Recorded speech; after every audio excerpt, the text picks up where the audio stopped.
So ladies and gentlemen, like I talked about in the previous video, not the one that came out on Sunday, but the other day, was Amari Cooper possibly getting traded to Jacksonville. So to spice things up with the mock drafts and so they're not getting stale, we're going to do a simulation where Amari Cooper gets traded to Jacksonville for pick 33 and a 5th round selection. And we kind of have to now work with what we have with those picks.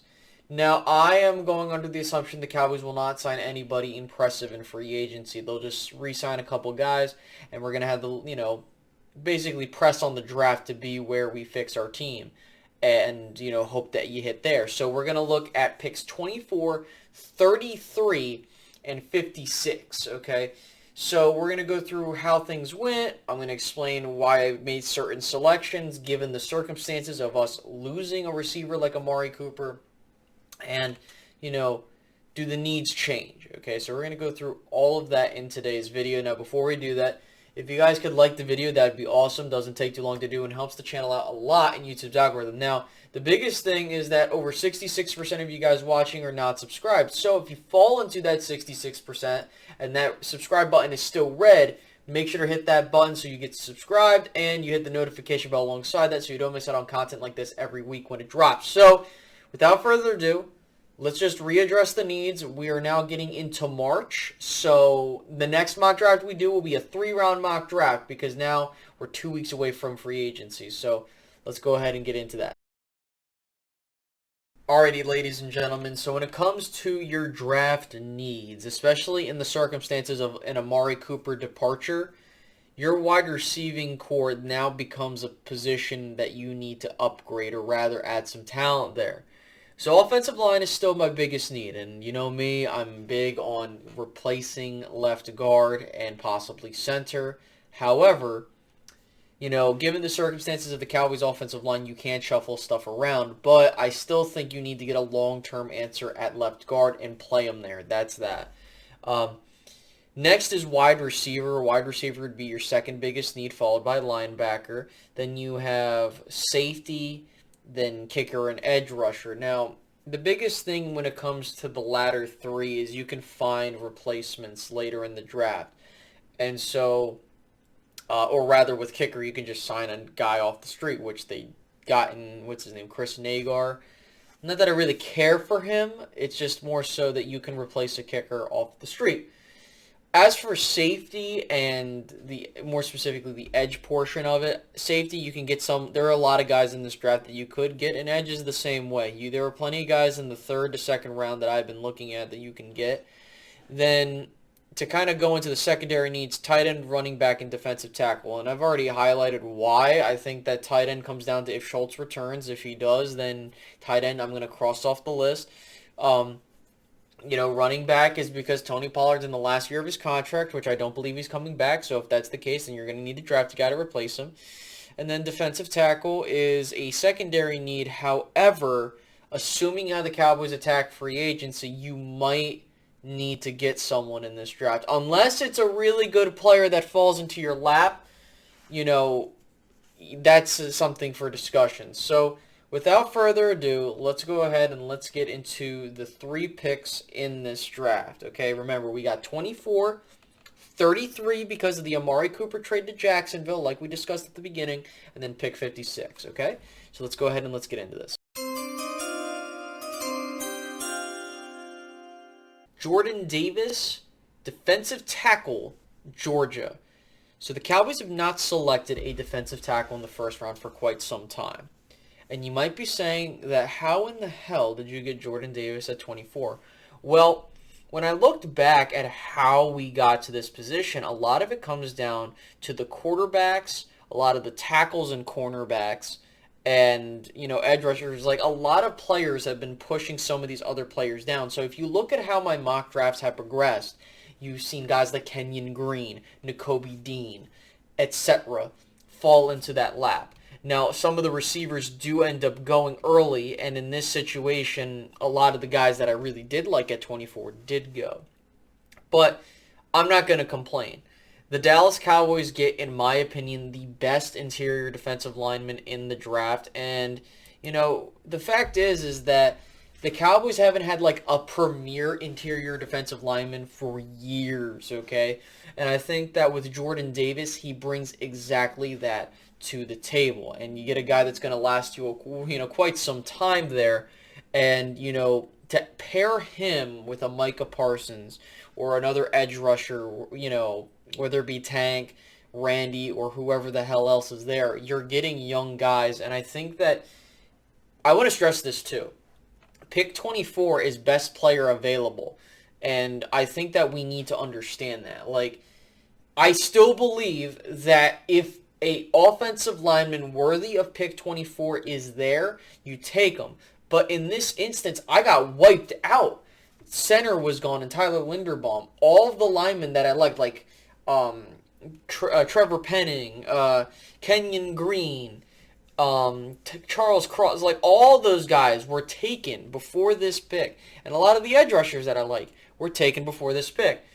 So, Cowboys fans, when I tell you that you're going to get a great player at pick 24, knowing the Cowboys trend of things, if they were to take Jordan Davis at pick 24, I would legit just scream in happiness at the top of my lung, because, and you guys I haven't really talked about it with you guys, but he has been going in the mid to top rounds of the first round. So, your top picks, I mean. So, to come here would be awesome. So, I don't want to go on any further. Jordan Davis is the pick at 24 because he's the best player on the board. End of discussion there. All right, let's move on to pick 33, the one we got from that Amari Cooper trade. Jaquan Brisker, safety, Penn State. Alrighty, guys, so if you've been following me for quite some time, you'll know that I'm a big Penn State fan, and I like the guys that come out of Penn State, especially if the talent means, hey, they're going to be a good NFL player. And there are really two guys that I can really say that about, or really three, I should say. That is Jahan Dotson, the wide receiver, and then you have Brandon Smith, the linebacker. Now, unfortunately, Jahan Dotson was not available, but if he was, I would have taken him. I really like what he brings to the table, and I know that plenty of people like him, and you should like him. There is reason to like him, but we didn't take him in this instance. We took Jaquan Brisker. So what is there to like? Now, watching him at Penn State, he is everything that you want in a safety, specifically with the Dallas Cowboys. He's the ability to play multiple positions at the safety spot, and what I mean by that is he could play as a box, he can play as a post, stuff like that, slot guy. Like, he has a lot of those responsibilities that he can play. On top of that, he has, the all-round technique of a safety that I really do like. Now, a couple things I don't like about him are the fact that, when it comes to, like, the angles he takes, doesn't really take he doesn't take the greatest angles, but, a lot of that stuff you can work on. This isn't something that he can't work on and get better at.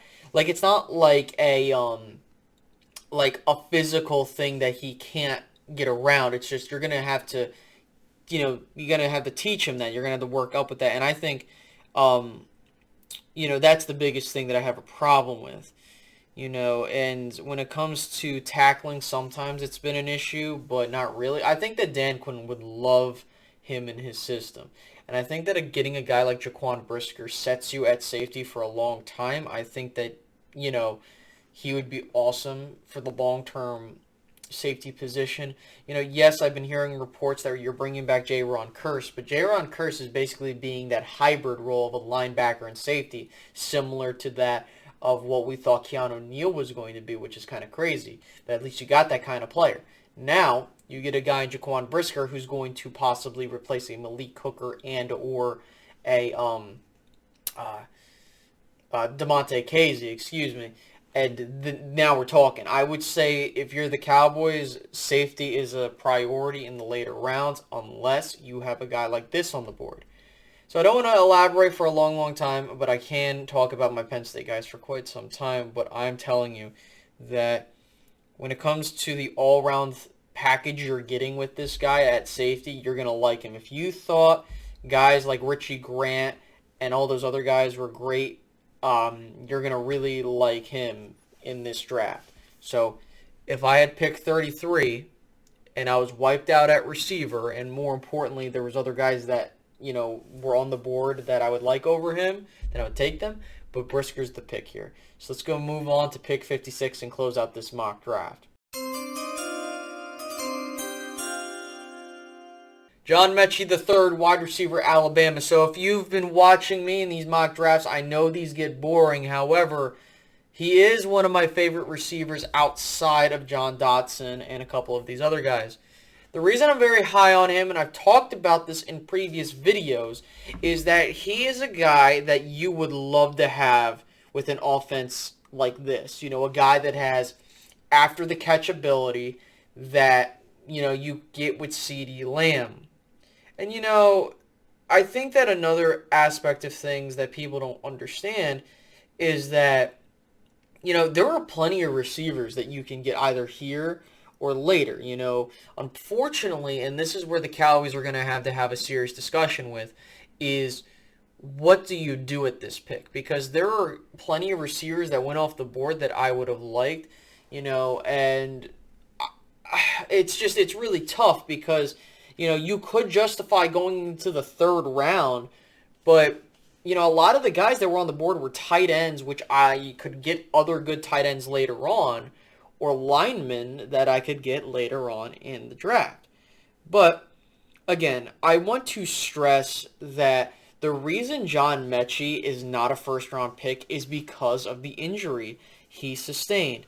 And I'm telling you, man, if I would not be shocked if John Mechie managed to get into the first round of this draft. And you know why? It's because as doubt of the injury kind of just subsides, his stock's going to go up. That's the only reason that he's not as high as we've seen, okay?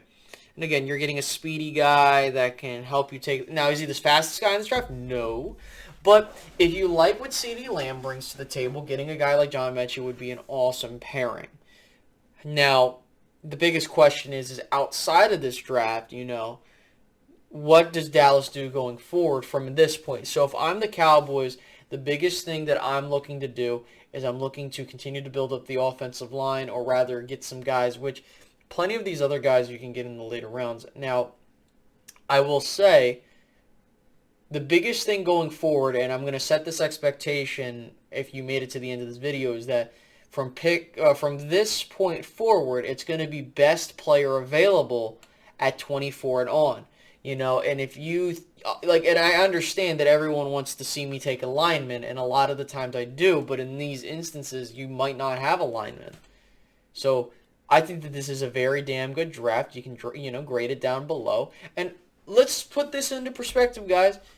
If you had picks 24, 33, and 56 to work with, who would you take and why?